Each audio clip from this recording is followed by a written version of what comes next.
Fancy saris కి కంచిపట్టు శారీస్ కి పెట్టింది పేరు పూర్ణిమ ప్రింట్స్, కేబిహెచ్పి అండ్ మాదాపూర్. నమస్కారం. కార్తీక పురాణం 19వ రోజు పారాయణలోకి వచ్చాం. నారద మహర్షి పృథుభూపాలుడికి కార్తీక వ్రత నియమాలను గురించి చెప్తున్నాడు. అయితే పురాణంలో ఎన్నో రకాల నియమాలు చెప్తారండి. కార్తీక వ్రతం ఆచరించేవాడు ఏం చేయాలి, ఏం చేయకూడదు, ఏం తినాలి, ఏం తినకూడదు, ఎక్కడికి వెళ్ళొచ్చు, ఎక్కడికి వెళ్ళకూడదు, ఎట్లా ప్రవర్తించాలనేది పురాణవీతమైనదైతే చాలా విశేషమైనదండి. జన్మానికో శివరాత్రిలాగా మన జీవితానికి 1 సంవత్సరం చేయగలిగితే చాలా ఎక్కువ. కానీ ఈ కాలంలో మనం కొన్ని తరాలుగా ఇది ఎప్పటి సంగతి వింటున్నాం మనం? కార్తీక పురాణము వ్యాసభగవానుడు రాసింది స్కాంద పురాణ అంతర్గతం కదా. పద్మపురాణంలో ఇది పౌర్ణమి తర్వాత పద్మపురాణంలో ఇది చెప్పుకుంటున్నాం అనుకోండి. స్కాంద పురాణము పద్మపురాణము రెండు కూడా వ్యాస మహర్షి వ్యాసప్రోక్తాలు కదా, వారు రచించినవి. అయితే ఈ కాలంలో కలియుగంలో మనం వచ్చిన చివరి అధ్యాయం అంటే కలియుగపు చివరి భాగంలోకి వచ్చేసాం కదా. ఇప్పుడు వ్రతం అంటే కార్తీక వ్రతం అంటే వీలైతే నెలంతా పగలు ఉపవాసం ఉండి రాత్రి భోజనం చేయగలగటం. ఈ సందట్లో మనం చెప్పులు వేసుకోకూడదు అంటే కుదరదు, చెప్పులు వేసుకోవాల్సిందే. ప్రతిరోజు మనం నదీ స్నానం చేయాలంటే సాగకపోవచ్చు మనకి. తర్వాత ఇంకా ప్రయాణాలు చేయకూడదు, కుదరకపోవచ్చు. ఆఫీసు ఉద్యోగాలు ఉన్నవాళ్ళు కార్తీక వ్రతం ఉన్నప్పటికీ, కార్తీక మాసంలోనే ఉన్నప్పటికీ ఏ మీటింగులకో ఎక్కడికో క్యాంపుకో దేనికో వెళ్ళవలసే వస్తుంది ఎంతో కొంత. మన జీవన గమనానికి పూర్తిగా యాప్ట్గా కరెక్ట్గా సరిపోయేదైతే ఇది కాదు. ఇందులో నుంచి కొన్ని సూక్ష్మ రూపంగా కొన్ని విధానాలు మనం తీసుకుని పాటిస్తున్నాం. సోమవారాలు ఉపవాసం ఉంటాం, పగలు ఉపవాసం ఉండి రాత్రి భోజనం చేస్తాము. తర్వాత ఏకాదశులు ఉపవసిస్తాము. కొన్ని చోట్ల ప్రాంతాల వారీగా అవకాశం ఉన్న వాళ్ళు రాత్రిపూట జాగరణ కూడా చేసే అవకాశం ఉంటుంది. ఉద్యోగం ఉన్నవాళ్ళు, ఉండలేని వాళ్ళు జాగరణ ఎక్కడ చేస్తారు? జాగారాలు లేవు, తగ్గించుకున్నాము. చేస్తున్నారు కొంతమంది, తగ్గించేసుకున్నాము. మర్నాడు ఖచ్చితంగా ద్వాదశి నాడు బ్రాహ్మణ భోజనం, ఎవరికైనా బ్రాహ్మణుడికి భోజనం పెట్టే భోజనం చేయాలి. అది సాధారణంగా కుదరదు, వెతుక్కోవాలి.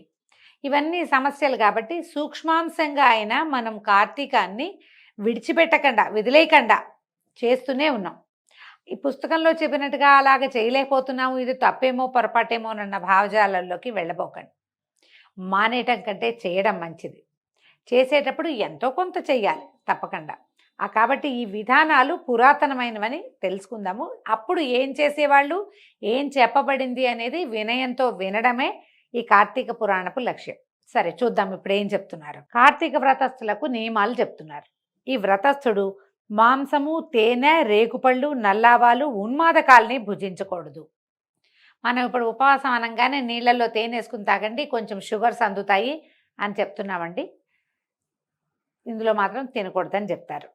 ఈ ఉన్మాదకాలంటే కొంతమందికి చూడండి, మనం పాన్పరాగ్ లాంటివి నోట్లో వేసుకుంటే ఒక శాంతంగా ఉంటుంది, అలాంటివి వేసుకుని అవి ఇప్పుడు తీసుకోకూడదు.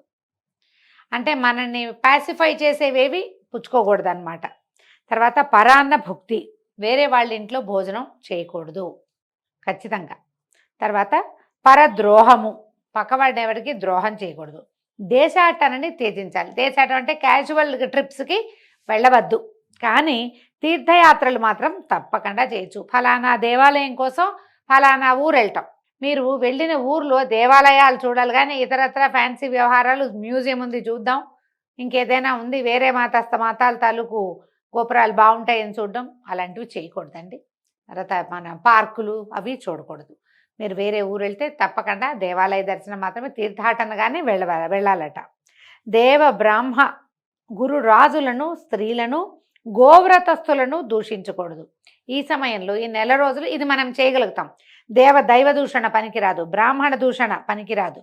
గురువు మనకి ఎవరైతే మనకి నేర్పిస్తారు, ఇప్పుడు ఇదివరకు అట్లాగా మనకి గురువు లేరు, మనకున్నదంతా టీచర్లే, వాళ్ళనే మనం గురువులుగా భావిస్తాం. లేదా మన తాలూకు ప్రాజెక్ట్ హెడ్స్ కూడా మనకి గురువులే, ఎవరో మనకి నేర్పిస్తారు, వాళ్ళని కూడా గురువుగానే భావించాలండి. వాళ్ళని దూషించకూడదు.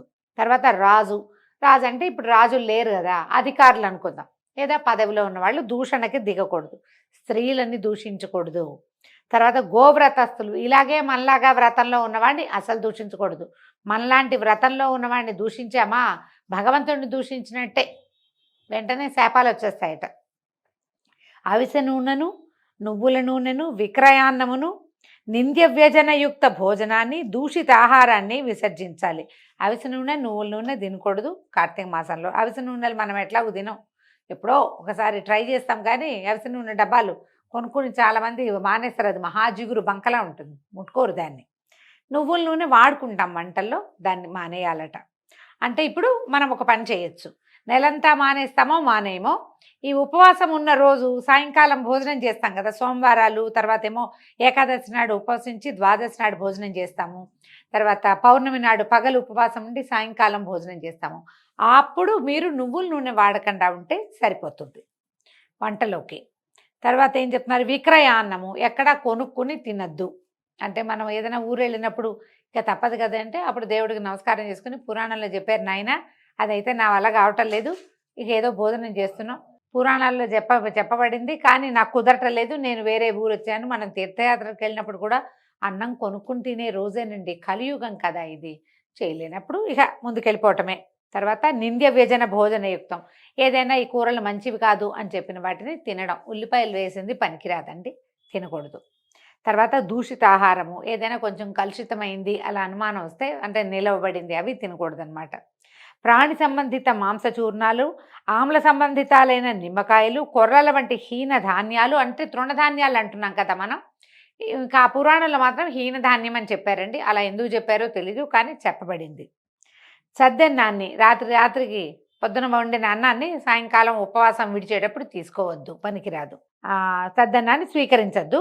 మేక, గేదె, ఆవు తప్ప మిగతా ఏ ఇతర ప్రాణుల ఆమిష సంబంధ క్షీరాలను స్వీకరించద్దు. ఆవు పాలు, గేదె పాలు, మేకపాలు తాగే వాళ్ళు కొంచెం పల్లెల్లో కనపడతారండి, మనకి ఇప్పుడు కొంచెం తక్కువే. ఇవి తప్పిస్తే గొర్రె పాలు కానీ, గాడిద పాలు కానీ, ఇప్పుడు ఆరోగ్యాన్ని గాడిద పాలు ఇస్తున్నారు కదా, అవి తీసుకోవద్దట. తర్వాత బ్రాహ్మణుల చేతే అమ్మబడే రసాలను, భూజాత లవణాలను విసర్జించాలి. ఇదేమిటో మనకు పెద్దగా తెలియదండి, ఆ కాలంలో జరిగేదేమో. రసాలు తీసుకోకూడదట. భూజాత లవణాలు, నేను అనుకుంటాను ఇది సైంధవ లవణము, అది పనికిరాదని వీళ్ళ పాయింట్ ఏమో అనుకుంటున్నాను, అదైతే తెలీదండి. రాగి పాత్రల్లో ఉంచిన పంచగవ్యము, చిన్న చిన్న గుంటల్లో ఉండే నీళ్లు, దైవానికి నివేదించబడని అన్నము, ఈ మూడు మాంసతుల్యాలుగా చెప్పబడుతున్నాయి. మనం మొట్టమొదట కార్తీక పురాణం గురించి, కార్తీక మాసం గురించి చెప్పుకునేటప్పుడు కొన్ని వాక్యాలు చెప్పుకున్నామండి. ఇప్పుడు మళ్ళీ వాటిని చెప్దాం. కార్తీక మాసంలో ఉపవాసం అంటే సాధారణంగా ఆహార స్వీకారం చేయకుండా ఉండటమే ఉపవాసం అని మన లోక సహజంగా చెప్పుకునేది. భగవంతుని సన్నిధిలో ఉండటం, గోవిందనామాలు, విష్ణునామాలు, శివనామాలు, నామ సంకీర్తన చేసుకుంటూ ఉండటం, సాధ్యమైనంత నిశ్శబ్దంగా ఉండటం, బ్రహ్మచర్యము, ఏకభుక్తము, భూశయనము పాటించటము, ఇవి మనకి సాధారణంగా ఉపవాస నియమాలు. అయితే కొంచెంమంది మన గర్భవతులు కానీ, చంటి పిల్లల తల్లులు కానీ, అనారోగ్యంతో ఉన్నవాళ్ళు కానీ, వృద్ధులు కానీ, చేతకాని వాళ్ళు, కొంతమంది ఓపిక లేని వాళ్ళు, అన్నం లేకుండా ఉండలేని వాళ్ళు, ఇలా ఉంటారు కదా, వీళ్ళకు కూడా ఉపవాసం చేయాలన్న ఆస్థ ఉంటుంది. కార్తీక మాసం మంచిదని వింటాం కదా, అప్పుడు ఏమనుకుంటాం మనము, ఏం చేయొచ్చు దానికి సులువైన పద్ధతి. మనం ఉదయకాలంలో వంట చేసుకుని, స్నానం చేసి శుభ్రంగా దేవతార్చన ముగించుకుని, దీపారాధన, అర్చన కాకపోతే దీపారాధన చేసుకుని, వాకిట్లో తులసి దగ్గర, వేదిగుమ్మం దగ్గర ఒక దీపం పెట్టుకుని వంట ముగించేసి, చేసిన వంట మొత్తాన్ని భగవంతుడికి నివేదన చేసేయండి. ఊరగాయలు తినద్దు. ఈ ఉపవాసపు రోజులు అంటే సోమవారాలు, పౌర్ణమి ఉపవాసం అని చెప్పుకుంటాం కదా, ఏకాదశులు, ఊరగాయలు తీయద్దు. డబ్బాల్లోవి పొళ్ళు కానీ అవి కానీ ఏమీ తీయబోకండి. ఏం కావాలో అవి వండేసుకోండి. ఆ వండిన ఆహారాన్ని భగవంతుడికి నివేదన చేసేయండి. అన్నము, పప్పు, కూర, రసము, తర్వాత ఏదైనా పచ్చడి చేసుకుంటే అది, పిల్లల కోసం ఏదైనా చిన్న తీపి పదార్థం చేస్తే అది కూడా, పళ్ళు మన ఇంట్లో ఉన్నవి, వీటిని దేవుడికి పొద్దున నివేదన చేసేయండి. మీరు అదే పదార్థం తింటే బయటది ఏది స్వీట్ డబ్బా ఉందని అందులోంచి ఒకటి నోట్లో వేసుకోవద్దు. బిస్కెట్లు కనపడితే ఒకటి తీసి నోట్లో వేసుకోకండి. విడిగా పెట్టిన పళ్ళు వద్దు. దేవుడి దగ్గర ఏది నివేదన చేశారో అది మీరు తీసుకుంటే కనుక అద్భుతమైన ఉపవాసం అవుతుందండి. భగవంతుడి సమీపంలో ఉండటమే అది. నివేదన చేయబడిన పదార్థం తింటే మాంసాహారం దాంతో సమానమట. ఇప్పుడు ఇది వ్రతస్థులకి ఖచ్చితంగా చెప్పబడింది. మనం వ్రతస్థులం కాదు, ఏదో సామాన్యంగా వెళ్తాము. మనం కూడా ఇలాంటి విధానాన్ని అవలంబించవచ్చు. ఆలోచించి ఇలాంటి ప్రయత్నం చేసుకుంటే ఉపవాసం ఉండలేని వాళ్ళు కూడా భగవంతుని సమీపంలో వసించడానికి ప్రసాదం తీసుకోవటం ఒక ఉపయోగకరమైన పని. మీరు నివేదన చేస్తే అన్నం ప్రసాదం అయిపోతుంది, అంతే.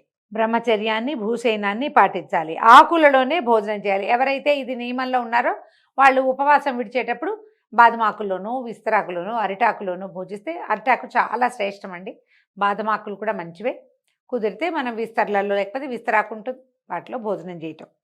తర్వాత 4వ జామున భుజించడమే శ్రేష్టం. ఈ కార్తీక వ్రతస్థుడు ఒక్క నరక చతుర్దశి నాడు తప్ప తక్కిన దీక్షా దినాల్లో తైలాభ్యంగనం చేయకూడదు. అంటే ఇప్పుడు చూడండి, ఈ చతుర్దశి ఎందుకు వస్తుంది, నరక చతుర్దశి కార్తీక మాసంలో అని ప్రశ్న వస్తుంది.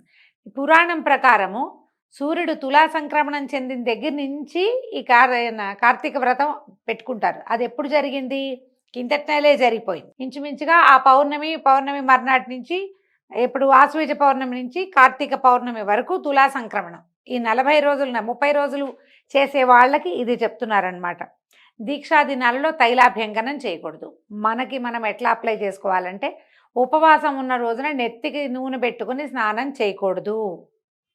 ఒట్టి నీళ్లు పోసుకోవచ్చు. నదిలోనో చెరువులోనో, బావి దగ్గర అయితే నదిలో చెరువులో అయితే మునగడం, 3 మునకలు వేయటం, బావి దగ్గర అయితే బకెట్ ఎత్తి నెత్తి మీద పోసుకోవటం అంతే తప్ప నూనె రాసుకొని తలంటి పోసుకోకూడదు.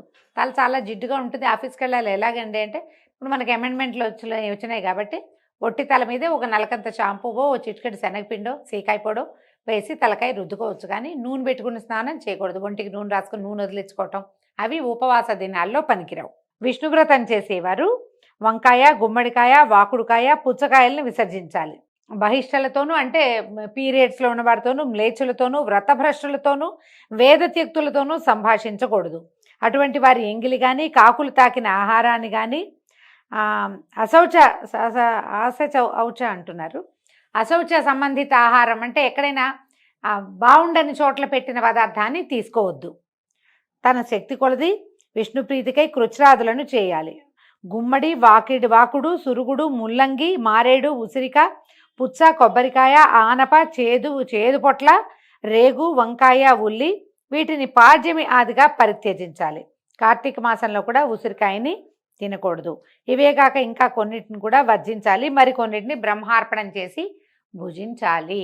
ఇప్పుడు మనకు అనుమానం వస్తుంది, మనం ఇప్పుడు కార్తీకంలో ఉసిరికాయ దానం చేస్తాం, ఉసిరికాయ తినాలంటారు కదండి. అంటే ఉసిరికాయ బ్రహ్మార్పణం చేసిన ఉసిరికాయ పనికొస్తుంది. అందుకని ఏం చేస్తాం, పచ్చడి చేసి స్వామికి నివేదన చేసి తీసుకోవచ్చు.